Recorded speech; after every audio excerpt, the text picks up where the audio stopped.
सूर्योदय भयो हा घाम देखियो यार धेरै पछि ल ल सधैँ छोडिदिनु नट त चिप्ले पनि म समात्छु ल टेन्सन ल आया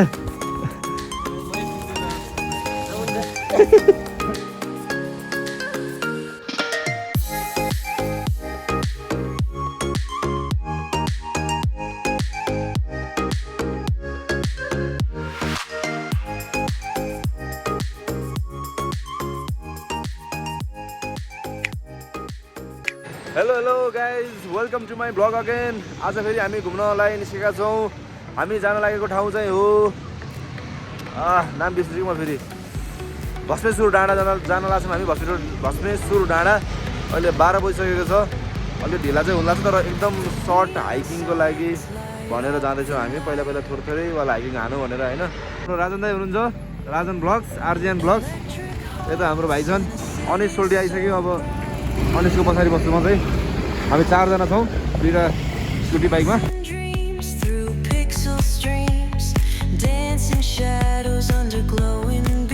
ल हामीहरू फाइनल डेस्टिनेसनमा आइसक्यौँ। अब बाइकमा आउने ठाउँसम्म यहीँसम्म हो, त्योभन्दा जान सकिँदैन।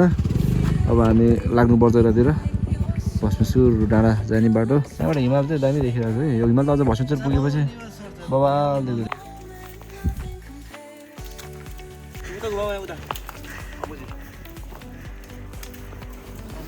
फाइनली गाइज हाम्रो ट्रेल स्टार्ट भयो। मैले बाटो भेट्यौँ, केटाहरू थकित भइसक्यो। राजन दाले बाटो खोज्दै 2 बजाइसक्नु भयो। अब हेरौँ राजन दाले अस्ति गएको ठाउँसम्म पुग्नुहुन्छ कि पुग्नुहुन्न। 3 बजीसम्म टुप्पो भन्नुहुन्छ क्या। हेरौँ त्यो आइपुग्यौँ हामी परिसरतिर। अब अझै केटाहरू हिँड्दैछन्। हिँड्नु पऱ्यो केटा, थाक्ने होइन। तल बाटो अब 1 घन्टा होइन। ल पुगेन भने थाहा हुन्छ फेरि अन्त।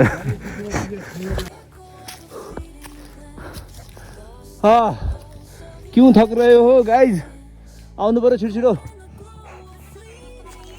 राजन दाले बाटै भेटाउन सक्दैनन्। कहिले यो कुना कहिले त्यो कुना लाँदा हुक्केर हामी यो के हो हावातालको बाटोमा हिँडिरहेको मैले। एकदमै स्टिभी छ यो ठाडो बाटो। हेरौँ कहाँ पुग्छौँ। डाइरेक्ट भस्मेश्वर पुगिन्छ जस्तो छ बाटोबाट त। त्यो थाहा छैन नि। अब ल राजा राम्रोसँग ल्याऊ त। अनि तपाईँले बाटो खोज्नु भएन। सकिन्छ। अब एउटा लट्ठी भेट्यो, राजा लट्ठी चाहिन्छ। हात देऊ च्याउ अब केटा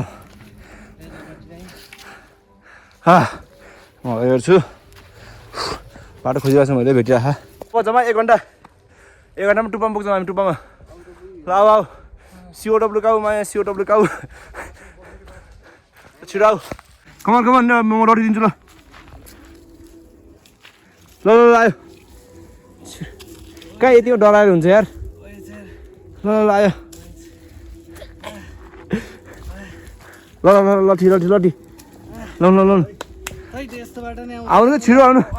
अब यता राम्रो छ। अब ल कमान आउनु।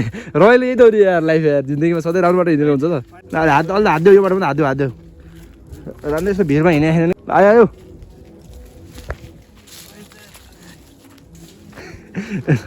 ल है ल यति जा। ए भाइ तिमी अगाडि रान्दा आउनु पछि भन्दा टेक्ने ठाउँ छैन। ल आयो।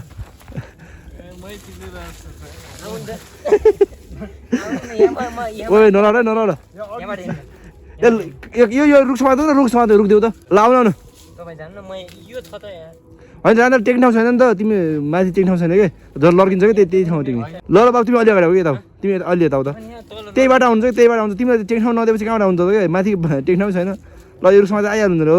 अब आइगयो नि। ल आयो आयो ल यो आयो ल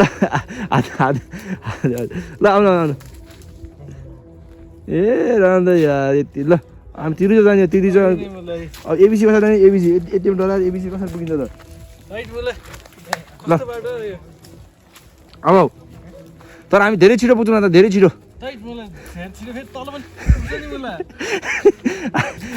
लाउनु ल सानो ग्रिप समात्नु भयो क्या त्यो ज्याकेटलाई पहिला लाउनु त पहिला झ्याप्पो लाएर म ज्याकेट लाउँछ ज्याकेटले अलमोस्ट पारेर ल यो लटी सानो त यो सानो लाउनु यो सानो यो लाउनु यो सानो क्या यो लटी सानो क्या म छु क्या लटी सानो न लटी ल सानो छोडिदिनु नटाउनु त चिप्ले पनि म समात्छु क्या ल टेन्सन लाउनु आउनु हो अब आउनु त मैले समातिरहेको छु कि त यो लट्ठीमा भर पर्नु कि उता उता के हुन म त छोपिहाल्छु आउनु आउनु क्या यहाँ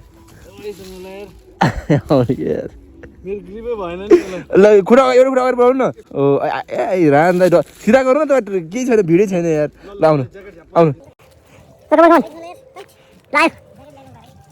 झर्दाखेरि राम्रो बाटो झर्नु आउनु ए राम्रो बाटो छ आउनु म लट्ठी बनाइदिन्छु आउनु ल आयो सिधा उठ्नु केही छैन क्या यार यो बाटो यस्तो दुगुर राख मान्छे यी सन्त यो लट्ठी सन्त आउनु न मेरो पछि जाउनु ल उठ्नु त सिधा उठ्नु न त भुइँमा बसेर त्यस्तो देखिरहेको कि माथि उठ्नु न चस्मानी केही छैन क्या जान्दै ल आयो अब त आयो ल आयो आउँछ म लट्ठी बनाइदिन्छु नि मलाई यो लट्ठी समात्नु लाउनु यो समात्नु भाइ यो लट्ठी बनाउनु सन्दै राम्रो सन्दै सर्कट बाटो भनेर हिँड्दै हिँड्दै आएको बाटो एकदमै गाह्रो छ त रान्दा कसरी ल्याउने यो बाटै छैन यस्तो छ सर्टकटको चक्करमा झन् गाह्रो होला जस्तो छ यार राम्रो बाटो भेटिएन भने त फर्किन गाह्रो छ हामीलाई यही बाटो फर्किन त सम्भवै छैन अब कहाँनिर भेट्छ राम्रो बाटो भन्ने कुरा हो राम्रो बाटो खोज्नु पऱ्यो सकिन्छ माथि जानु पऱ्यो सकिन्न भने राम्रो बाटोबाटै फर्किनु पऱ्यो यो बाटोबाटै फर्किन त एकदमै गाह्रो छ अझ रात पऱ्यो भने धेरै गाह्रो हुने होला राजधानी पछाडि ल्याउँदैछन् केटाहरूले बाटो चाहिँ अझै राम्रो बाटो भेटिन्छ भनेर म अगाडि आएको मैले भेटिनँ पनि बाटो जस्तो देख्छ नि जाउँ सिधै सिधै माथि जाउँ मेन बाटो भेटौँ जो फर्किने बाटो खोज्नु पऱ्यो हामीले त्यही बाटो फर्किनु पनि त गाह्रो छैन अब त हामीलाई त भन्दा नि रान्दा गाह्रो छ नि त्यो बाटो फेरि लानु पनि त्यही भएर बरु माथि पुगौँ डाँडीसम्म कहाँसम्म पुगिन्छ ल ल ल ल अब हिँडौँ माथि हिँडौँ रान्दा ल अब माथि बाटो खोज्नु पऱ्यो हामीले जोस् त्यति हो रुखमा चढेको छु बाटो हेर्नलाई तर कतै देखेन अरू बाटो त्यही हो भेट्न सक्छ अलि अगाडि गएर भेट्न सक्छ राजनलाई चियर्स आज भस्मेश्वर जङ्गलको नाम राजनदाईको नाम आज राजनलाई गाह्रो भइरह कता बाटो A few moments later. यहाँ म्युजिक सिजिक बजाएर केटाहरूले यही पार्टी गरेर आएछन् जान नसकेर ढोका माथिसम्म हामी त पुग्छौँ त उ त्यो माथि डाँडा हो सकिन्छ त केटा अझै सकिन्छ हाउस त जोस खोइ के भन्छ यार लगाइ जाऊ हौ राजाले 1 घन्टा अब आधी घन्टा भन्थ्यो अघि नै यस्तो उकालो बाटो छ यार आऊ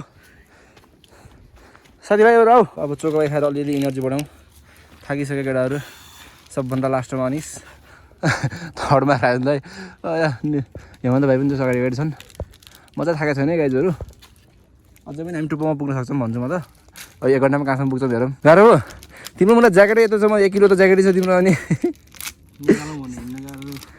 ज्याकेट त तिम्रो मलाई यो त तिमी त उसमा के अरे तिमीले हुडी पनि लगाइरहेको छ मलाई हुडीले पुगिहाल्थ्यो नि राजा आज कस्तो बाटो हिँड्नु भयो मेमोरेबल भयो राजालाई लास्टै मेमोरेबल भयो यार जिन्दगीमा त्यस्तो बाटो कहिले हिँड्नु भयो होला र होइन हेमन्त भाइ त म बोकेर दुर्दिन्छु भन्दै थियो राजाले ओ माई गड भन्दा अन्त दाइ पुग्नु भएको थियो फाइनली राम्रो बाटो भेट्यो र पाखा भन्दै रान्दाले लिड लिइराख्नु भएको रान्दाले पुऱ्याउनु हुन्छ हामीलाई जसमा यसम्म रान्दा लोड्नु भएको भाइ चाकमा माटो लगाएर छ भागको ओडा रह्यो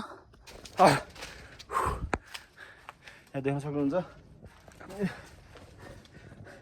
शिवलिङ्ग बनाएको छ अनि यतातिर गाई पनि छ ओ थाक्यो आऊ यता आऊ क्या यहाँ दर्शन गर्न आऊ जय महादेव यस्तो चट्टान छ हो रान्दा कहाँबाट फर्केको रे त्यो रेस्टुरेन्टबाटै हो क्या तलको रेस्टुरेन्टबाट खाजा खाएर फर्केको जम्मा हो ल 4 बजीसम्म चाहिँ कहाँसम्म पुग्छौँ हिँडेर अब यति बाँकी छ है रान्दा कति 15 मिनट बाँकी होइन अब हजुर दाइ कति छ अब टाइम पुगेको चाहिँ छैन है हामी कति छ टाइम भन्नु बाँकी भने चम्पादेवीबाटै आयो र हामी चम्पादेवी माथि भस्मेश्वर भिड पुगेर आयो कि ए यहाँबाट भस्मेश्वर भिड कति छ त अब अब तपाईहरु यहाँबाट 15 मिनेट भनेको 15 मिनेट त्यति धेरै नगर्नु आधी घन्टामा पुग्नुहुन्छ 15 मिनेट धेरै हो क्या हो यतिकै ओरा झर्दा 15 मिनेट सिलाउ 25 हो यही डाँडा त हो नि डाँडा अरू छैन नि अब ए यो भस्मेश्वर भिड हो त्यहाँबाट तल गएर माथि जानु हो भने चाहिँ चम्पादेवी हो कि अनि चम्पा जाने होइन हामी भस्मेश्वर मात्र जाने हो त्यही हो के भनेर अन्त फेरि भन्नु त केटाहरूले पानी फालेको रहेछ त्यही पानी जमेर हिउँ भयो अरे केटाहरूले मुत्या रहेछ त्यो मुत चाहिँ साँच्चै हिउँ हो र यो होइन के ए हो क्या हो यार ल हिउँ परिसकेछ त गाइज भस्मेश्वर डाँडामा हिउँ परिसकेछ त हिउँ हो त यार ल है त अब त यहीँ आयो भने नि हिउँ खेल्न पाइँदो रहेछ त हिउँ रहेछ यार म त पता थिएन म त आगो बालेर छोड्यो होला जस्तो लाग्यो अब 10, 15, 20 मिनट मात्र छ बाँकी टपमा पुग्नलाई टाइम चाहिँ धेरै भइसक्यो 4 बज्न लागिसक्यो हामी एकदमै बाटो खै के बाटो आयौँ हामी हामीलाई पनि थाहा छैन कस्तो बाटो आयौँ भनेर जाने बेला चाहिँ राम्रो बाटो जान्छौँ जेसुकै होस् टपमा चाहिँ पुग्छौँ we will be on the top डाँडा peak point ultimate peak point आइसक्यौँ हामी झन् नजिक ओ माइ गड कति हेर्नु यो हिमालय त यहाँ रहेछ क्या यहाँ चाहिँ भिडियो खिचेको बनाउनु हुन्छ कि मान्छेहरूले सूर्योदय भयो हा घाम देखियो यार धेरै पछि केटाहरू त्यहाँ छन् राजन दाइ आयो आयो त्यहाँ छ दौरा दामी ल साथीहरू फाइनल्ली हामी टपमा आइसक्यौँ भस्मेश्वर डाँडाको केटाहरू पछाडि छन् यहाँबाट घाम यस्तो टल्किरहेको छ मैले देख्न सकिरहेको छैन बज्न चाहिँ 4, 15, 20 बजिसक्यो अलमोस्ट 2 घन्टा लाग्यो हामीलाई टुप्पामा आउन यो हाम्रो त यहाँ 2 चोटि फर्केर गएको र यो थर्ड टाइम हो क्या यहाँ आइपुगेको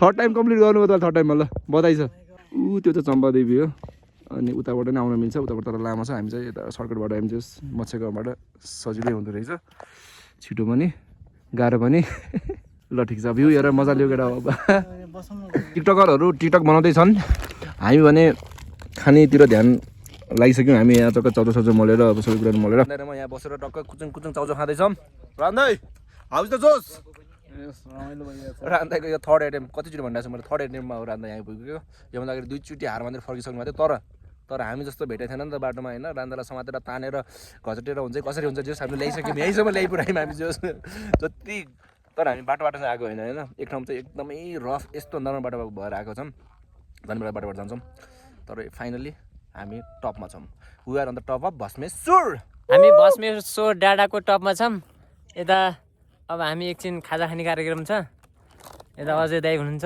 राजन दाई अर्को दाईको नाम के अरे दाई अनिस दाई यहाँ हेर्नुहोस् भ्यू देख्न सक्नुहुन्छ घाम लागिरहेको छ आनन्द छ जे होस् यतातिर सूर्य उस्ताउन थालिसक्यो यतातिर हिमाल देखाउन चाहन्छु हजुरहरूलाई गाइज तर मलाई नाम चाहिँ थाहा छैन कुन चाहिँ हिमाल के हो भनेर होइन म जे देख्छ त्यही मात्रै देखाउँछु नाइस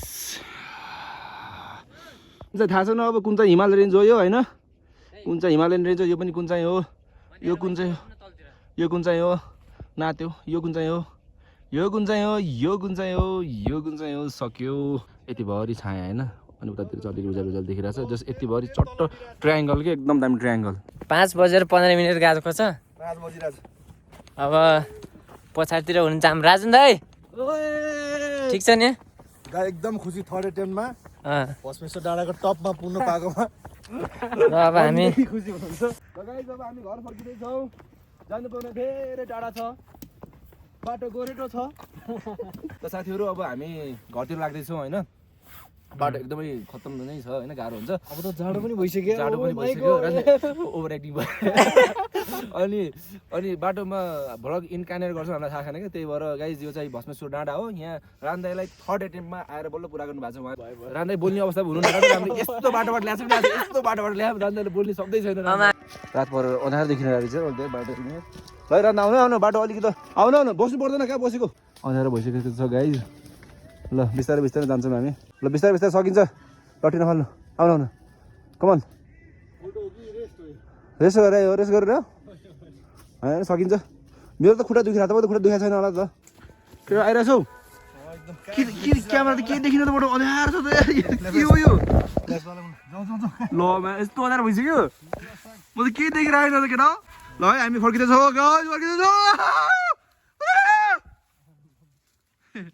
बत्ती नमात्र देख्दो रहन्छ त हाम्रो गाइजहरू तल झरिसकेका छन् आज त पनि यो ब्राइड हाम्रो राजन दाइ हुनुहुन्छ एकदम थकै मानिरहेको छ म पनि थकाइ एकदम धेरै मानिरहेको छु पसिनल भयो अझै पनि राजन दाइले राइट ट्र्याकमा ल्याउनु भएको होइन अलिकति हिँड्नुपर्ने छ बाइकसम्म जानलाई